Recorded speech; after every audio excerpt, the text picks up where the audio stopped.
Let's dig into I think our deeper dive for the story this week was Facebook made a post online, and basically they said, sorry, Meta made a post online, and they said that they have plans to remove thousands of sensitive ad targeting categories.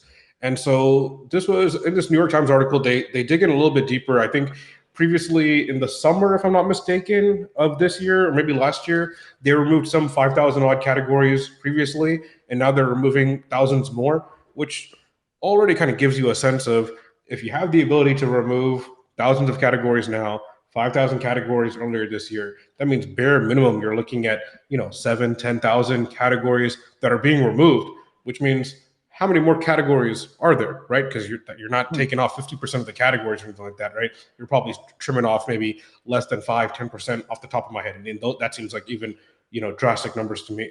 And so I scoured the internet and could not find any website that basically gave us a list of what actual categories were being removed. It's probably on purpose. I would imagine the only way to really find out is to maybe go through and build some campaigns and then figure out what's there now and what's there later. And maybe eventually we'll find out, because I don't think Facebook has disclosed it. One thing they do say is, they're eliminate the ability to target people with promotions based on content related to health, race, ethnicity, political affiliation, religion, sexual orientation, and thousands of other topics, which all sound good. I'm sure people are up in arms because, maybe drug companies want to target health things, or political affiliation seems kind of weird to me because they make an insane amount of money on Facebook on political advertisements. And so not removing that targeting is suspect to me at best, because I don't really believe that was completely removed. There has to be some other nuanced way of how it's done. But yeah, I mean, the fact that you're removing this many categories means you have an insane amount more to go through, which we've got a couple slides here coming up that'll walk through them. But just at first glance, did you guys have a different take on what you kind of read through the article and what you saw in the news? Well, removing some of these categories, I thought is a good move. But knowing Facebook, there is always a catch. So I'm trying to understand what that catch is. To me, it's like, all right, you're removing some categories. How many are you adding? We talk about what Axiom. Didn't he have like 3,000 different data points there? Just imagine how much Facebook has. So yeah, I mean, on the surface it sounds positive, and maybe it is positive, but I mean, I'm thinking, how many other categories are they creating? How many other kinds of data are they collecting? And then it could almost be the equivalent of how Google is saying, we're getting rid of third-party cookies, and here is Flock. Okay, so you may be doing something with this hand, but putting something in that you have even more control over with this hand. Is that potentially what's going on? Does Facebook get the benefit of the doubt at this point? I don't know. Yeah, it'll be good to see, as Tejas mentioned, the delta between what's now and what's being removed. So that way we have some clarity on what's going on. Yeah, it may not just help if we rename some of these and call it new categories, but this is where we have to see the details. But at the surface level, it looks like a positive move. Last week also, we thought there was something that was positive that Facebook did, but we were suspicious on the details. If we continue going down this path, that's a good positive sign. And if they really deliver, and that's a big question. If they deliver, then that's a move in the right direction. Yeah, I mean, it's open though. It's not just Facebook. I think the issue is open and transparency around all this stuff.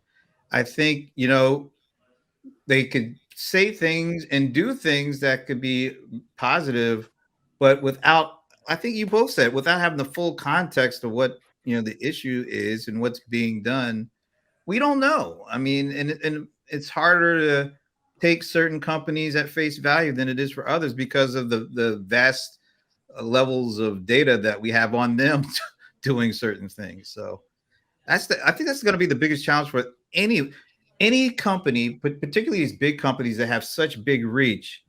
They can put out some really positive sounding statements, and on the surface they are, but it's not about the surface anymore. It's about going beneath the surface and being open to letting people really get a full picture of what you have on us and what are you keeping when you say you take away certain things.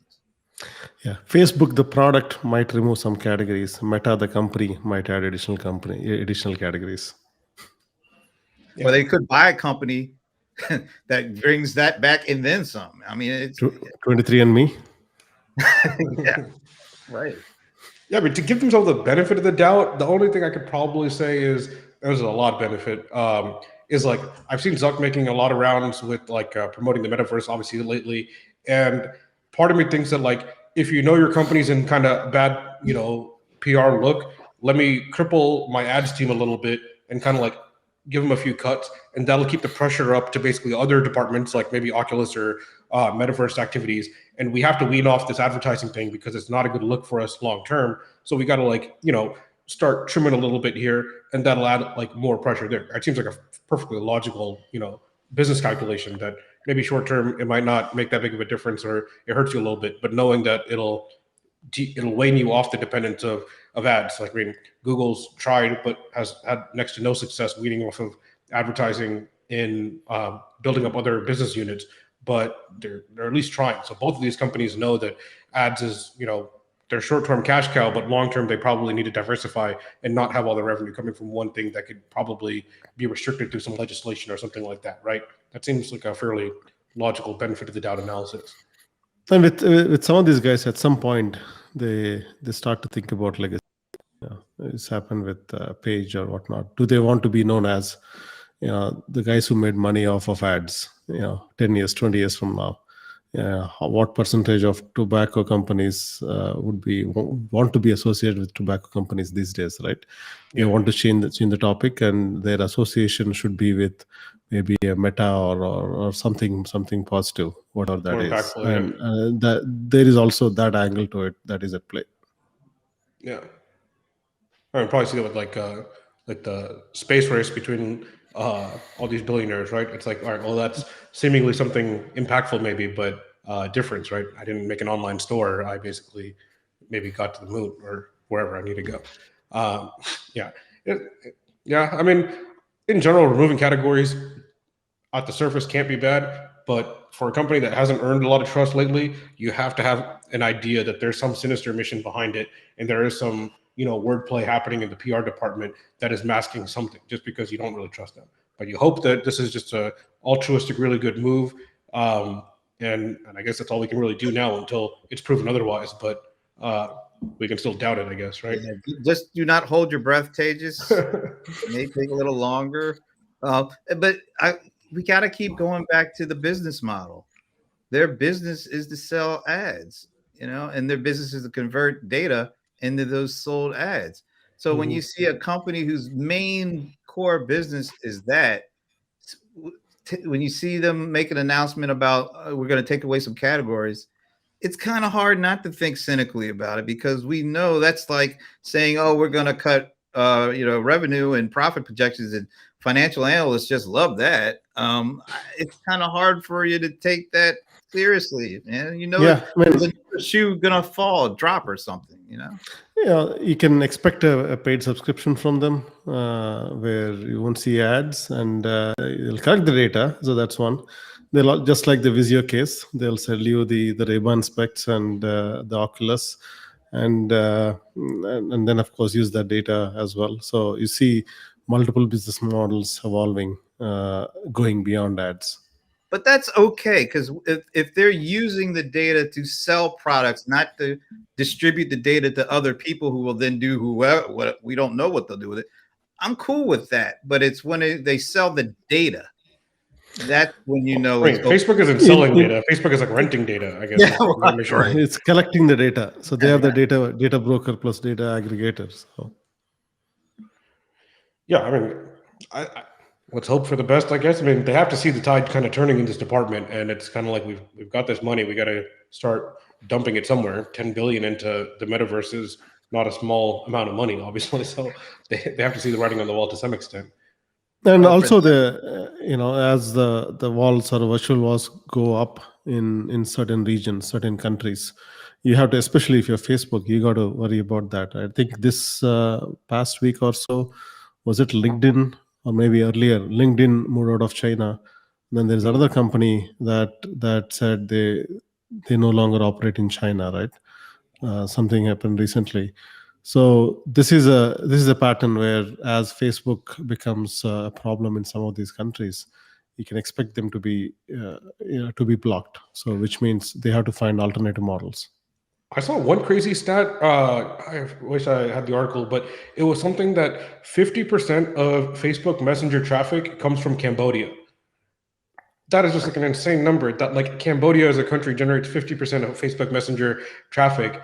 I had the same reaction that Brent's face is having right now, but I promise I'll find the article and I promise it's true because that number I had the same look for a few seconds, and then I guess it's just like the primary thing, and not even WhatsApp, Facebook Messenger kind of overtook it. And a lot of times I think it kind of goes back with I'm fairly confident that in a lot of these like smaller countries, I would say, or developing countries, if you will, they have these like partnerships between like the cellular providers and these businesses, right?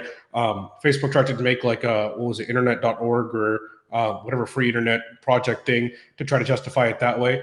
And I'm pretty sure even in the US, we see it now. Every single phone provider is bundling Hulu or Netflix or some other subscription service. In other countries, they bundle, Facebook data doesn't go towards your limit, right? And so they make that partnership, and that's how you get that level of adoption. So like Raji said, like as countries start bringing up walls or virtual walls or internet walls, you'll start seeing some differences here and there. Ooh, Smoking Cat coming in hot here. That's it. One of the biggest issues is with the corporate structure of companies who hold aggregate data en masse. The problem is the outlines of the company policies are made in a boardroom. I think that is exactly spot on. It's made in the boardroom, and it's also considering shareholders and stock and market value in their, and if they don't hit their numbers, we all see what happens.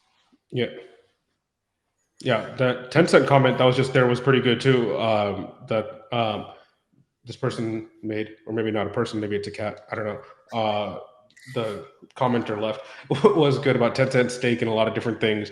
And what do you call it? Like Huawei from China has been banned from a lot of places because of national security and data collection concerns. And so I mean, Raju's mentioned this a couple of times where like each country is going to end up having their own kind of walled garden of solutions, and people are going to play nice, domestically rather than that. I think part of that seems contradictory to maybe the push towards decentralization, or maybe decentralization is the hope that those virtual walls don't come up. But I guess we'll kind of see. Only time will tell. Yeah, I think counter to this, I mean, the wild success of these global companies is what will lead to that, because of the abuse and various other economic reasons out there that do exist. But when they continue to abuse the privacy of some of the regions, they will have a pushback. All right, cool. I think we're rounding out around 45 minutes. One thing we do have at the very end of the slides, there's a couple things on how to turn off these Facebook controls. And so we mentioned it a little bit before, but if you're watching, this should be a really good thing to do. If you go to that little link, you'll get, it'll probably be asking you to sign into your Facebook account, and it'll take you to your ad preferences. And there's two main things to really kind of change on this. One is audience-based advertising. And on audience-based advertising, the way this works is any vendor you interact with, let's say you went to, I don't know, like Walmart, and Walmart, you give them your email address because you bought something online. Walmart will take a list of all their customers' emails, upload it to Facebook, and then they can target their own customers on Facebook for future purchases. And I guarantee you, if you've never gone to this setting before, you will be mind blown by how many lists you are a part of. There is probably hundreds. And of course, they make it completely a terrible UX in how to remove yourself from all these lists, because there's no select all option. You click on one, you have to select remove me from this list. And there's a second interface that says, do you confirm this is what this company is doing with this data to target you with, more ads on whatever, from Pottery Barn or whatever. And so there's these you should definitely just spend 5, 10, 20 minutes because it will take quite a amount of time and a lot of annoying clicks in order to remove it. I wish if I dug a little bit faster, I'm sure somebody's created some kind of script or some kind of automation and removing all these all at once, because it's a purposefully designed terrible UX for mass removing these things. And so one is audience-based advertising and the other one is interest categories. So interest categories are basically these things that we're just talking about, the stuff that Facebook is removing from targeting you with. And so here's a screenshot I randomly pulled online from someone else's profile. And we got Pottery Barn, Lowe's, Wayfair, Cosmetics, and West Elm. So clearly this is a new home shopper of some sort. We're probably trying to find stuff. And all of those are listed as undo because I guess they've been removed once and getting pulled back, but it still keeps a list of, at the bottom, you can see removed interest. So this, you have to go through one by one to remove all of those. And that's not to say that they won't get added back in the future. So if you do maintain your Facebook account, click on that little Zoho short link that we've got over there and spend a few minutes digging around here, and your mind will probably be blown, and you should spend a good amount of time removing all this stuff. And that's probably the best takeaway tip I can give you, so you have something fun to do on the weekend. Love the positivity we get to end with. That's great. So I don't know if you got to check it out, Brent. I'm sure you found Rams and maybe Alexa Fanatics in there. Yeah. Yeah, exactly. I just bought all this stuff. Actually, this is the first time Brent's not wearing headphones. So Alexa, turn off the lights.